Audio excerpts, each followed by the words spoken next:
አርእስተ ዜና ህዝበ ሙስሊሙ የኢድ አልአድሃ አረፋ በዓልን በመረዳዳትና በመተጋገዝ ሊያከብረው እንደሚገባ የአዲስ አበባ እስልምና ጉዳዮች ከፍተኛ ምክር ቤት አሳስቧል።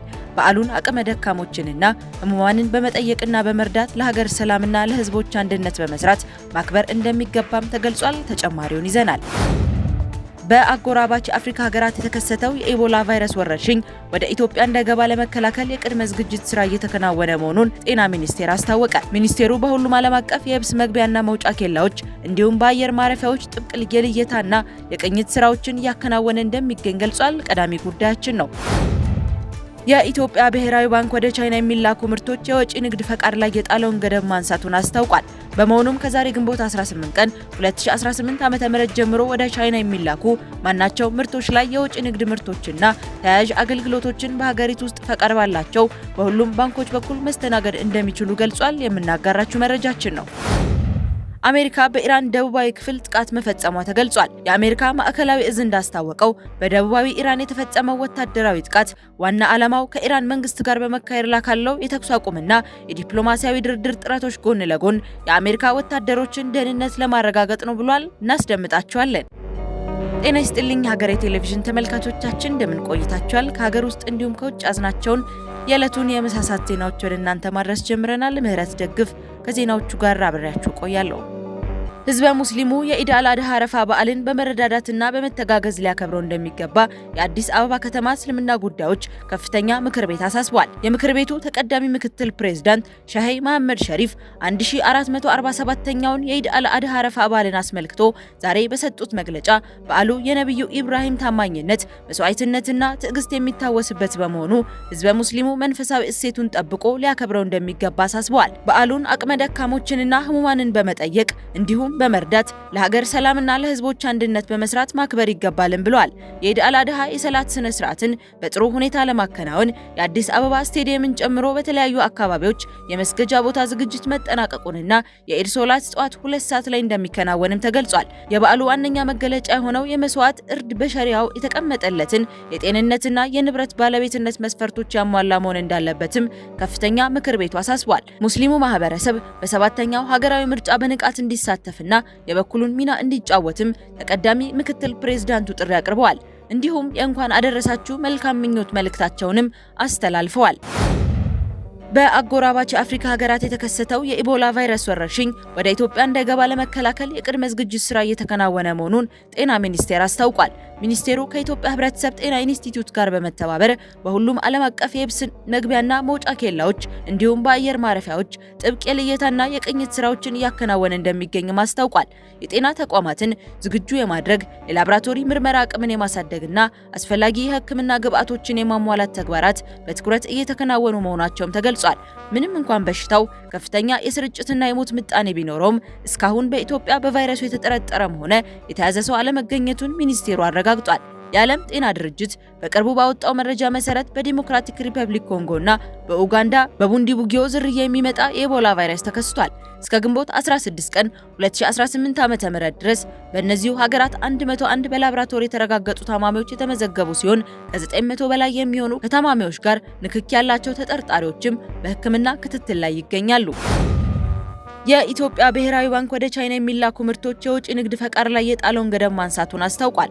ባንኩ ዛሬ ማክሰኞ ባወጣው መግለጫ የኢትዮጵያ መንግስት ከቻይና መንግስት ጋር ባደረገው አጠቃላይ የኢኮኖሚና የፋይናንስ ትብብር መሰረት ወደ ቻይና የሚላኩ ምርቶች የውጭ ንግድ ፈቃድ በኢትዮጵያ ንግድ ባንክ ብቻ እንዲሰጥ አድርጎ እንደነበር በማስታወስ እገዳውን ሙሉ በሙሉ ማንሳቱን ገልጿል። በመሆኑም ከዛሬ ጀምሮ ወደ ቻይና የሚላኩ ማናቸው ምርቶች ላይ የውጭ ንግድ ምርቶች ፈቃድ አሰጣጥ፣ ሰነድ ማደራጀትና ተያያዥ አገልግሎቶችን በሀገሪቱ ውስጥ ፈቃድ ባላቸው በሁሉም ባንኮች በኩል መስተናገድ እንደሚችሉም ገልጿል። ሁሉም የንግድ ባንኮች ከተለመዱት የውጭ ንግድና የውጭ ምንዛሪ መመሪያዎች ጋር በተጣጣመ መልኩ ለደንበኞቻቸው አገልግሎቱን እንዲሰጡ ሲልም ባንኩ በመግለጫው አሳስቧል። አክሲዮኖቹ ሰነደ መዋለ ንዋዮች ገበያ የሚገበያይ ሊስትድ ኩባንያ መሆኑን አስታውቋል። 10 በመቶ የሚሆነውን ድርሻ ለኢትዮጵያውያን የሸጠው ኩባንያው አክሲዮኑን ከገዙ 47377 ከሚሆኑ ባለድርሻዎች መካከል የተሟላ መረጃ ያቀረቡት 45000 የሚሆኑ ባለድርሻዎች አክሲዮናቸውን በኢትዮጵያ ሰነደ መዋዕለ ንዋዮች ገበያ መሸጥና ማስተዳደር እንደሚችሉ የኢትዮ ቴሌኮም ዋና ስራ አስፈጻሚ ፍሬህይወት ታምሩ ገልጸዋል። የኩባንያው ባለድርሻዎች በሰነዶች መዋዕለ ንዋዮች ገበያ አስፈላጊውን ሂደት አጠናቀው ወደ ግብይት ሂደት ውስጥ መግባት እንደሚችሉም ዋና ስራ አስፈጻሚው ጠቁመዋል። ኩባንያው በመስከረም ወር 2019 ዓ.ም የባለ አክሲዮኖችን ጠቅላላ ጉባኤ እንደሚያካሂድ ይጠበቃል ያሉት ስራ አስፈጻሚዋ የትርፍ ክፍፍልና ሌሎች ጉዳዮች በጠቅላላ ጉባኤው ውሳኔ እንደሚያገኙም ተናግረዋል። በአንጎላ ህገወጥ የማዕድን ማውጫ ላይ በደረሰ የመሬት መንሸራተት አደጋ 28 ሰዎች መሞታቸው ተሰምቷል። አደጋው ሊደርስ የቻለው ማዕድን አውጪዎቹ ወርቅ ፍለጋ በቆፈሩት ጊዜያዊ መተላለፊያ ዋሻ ውስጥ እየሰሩ ባሉበት ወቅት የተደረመሰባቸው መሆኑን የአህጉሪቱ ባለስልጣናት ገልጸዋል። በአደጋው ሰለባ ከሆኑት መካከል እድሜያቸው በ16 እና በ35 ዓመት መካከል የሚገኙ ወጣቶች ይገኛሉ የተባለ ሲሆን ከሟቾቹ መካከል 13ቱ የአንድ ቤተሰብ አባላት መሆናቸውንና ከአደጋው 4 ሰዎች ብቻ በህይወት መትረፋቸውን የቤንጎ ግዛት የሲቪል ጥበቃና የእሳት አደጋ መከላከያ አገልግሎት ቃል አቀባይ ገልጿል ሲል ሮይተርስ ዘግቧል። አሜሪካ በኢራን ደቡባዊ ክፍል ጥቃት መፈጸሟ ተገልጿል። የአሜሪካ ማዕከላዊ እዝ እንዳስታወቀው በደቡባዊ ኢራን የተፈጸመው ወታደራዊ ጥቃት ዋና ዓላማ ከኢራን መንግስት ጋር በመካሄድ ላይ ካለው የተኩስ አቁምና የዲፕሎማሲያዊ ድርድር ጥረቶች ጎን ለጎን የአሜሪካ ወታደሮችን ደህንነት ለማረጋገጥ ነው ብሏል።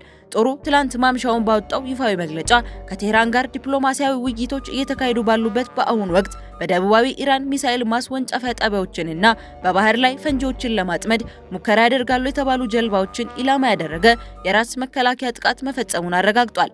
እንደ ማዕከላዊ እዙ ማብራሪያ እነዚህ ወታደራዊ እርምጃዎች የተወሰዱት አሜሪካውያን ወታደሮችን በኢራን ኃይሎች ሊሰነዘሩባቸው ከሚችሉ የጸጥታ ስጋቶች ለመጠበቅ ሲባል ነው። የማዕከላዊ እዙ ቃል አቀባይ የባህር ኃይል ካፒቴን ቲም ሆኪንስ ጥቃቱ የተፈጸመው በኢራን ኃይሎች የተደቀነብንን አደጋ በመቀልበስ ወታደሮቻችንን ለመጠበቅ ነው በማለት አስታውቀዋል። ካፒቴን ሆኪንስ አክለውም ይህ ወታደራዊ እርምጃ ቢወሰድም አሜሪካ አሁንም ቢሆን ራስን መግዛትን እያሳየች መሆኑንም አብራርተዋል።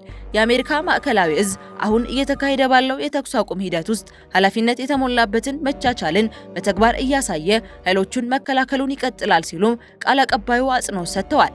ይህ የቅርብ ጊዜ ወታደራዊ እርምጃ የተወሰደው በምዕራብ እስያ ከፍተኛ የሆነ የጸጥታ ውጥረት በነገሰበት እንዲሁም በቀጠናው ያለውን በቀላሉ ሊፈርስ የሚችል የተኩስ አቁም ስምምነት ለማስቀጠል ዘርፈ ብዙ ጥረቶች እየተደረጉ ባሉበት ወሳኝ ወቅት ነው። ሩሲያ በዩክሬን መዲና ኪየቭ ላይ አዲስና ስልታዊ የሆነ የአየር ድብደባ እንደምትሰነዝር በማስጠንቀቅ በኪየቭ የሚገኙ የውጭ ሀገራት ዲፕሎማቶችና ዜጎች በተቻለ ፍጥነት ከተማዋን ለቀው እንዲወጡ ሲል የሀገሪቱ የውጭ ጉዳይ ሚኒስቴር ባወጣው መግለጫ አሳስቧል። ሞስኮ ይህንን ማስጠንቀቅ የሰጠችው ባለፈው ቅዳሜ ምሽት በኪየቭ ላይ ጦርነቱ ከተቀሰቀሰበት ጊዜ ጀምሮ ታይቶ የማይታወቅ ከፍተኛ የአየር ጥቃት ካደረሰች ከጥቂት ቀናት በኋላ ነው። ቀጣዩ ጥቃት ኢላማ የሚያደርገው የዩክሬንን የውሳኔ ሰጪ ማዕከላትን፣ የጦር እዝ አዛዥ ፖስቶችንና የሰው አልባ ድሮን ማምረቻ ተቋማትን ይሆናል ተብሏል። ይህንን ተከትሎ የኪየቭ ነዋሪዎች ከአስተዳደራዊና ወታደራዊ ህንጻዎች እንዲርቁ ማስጠንቀቂያ ተሰጥቷቸዋል።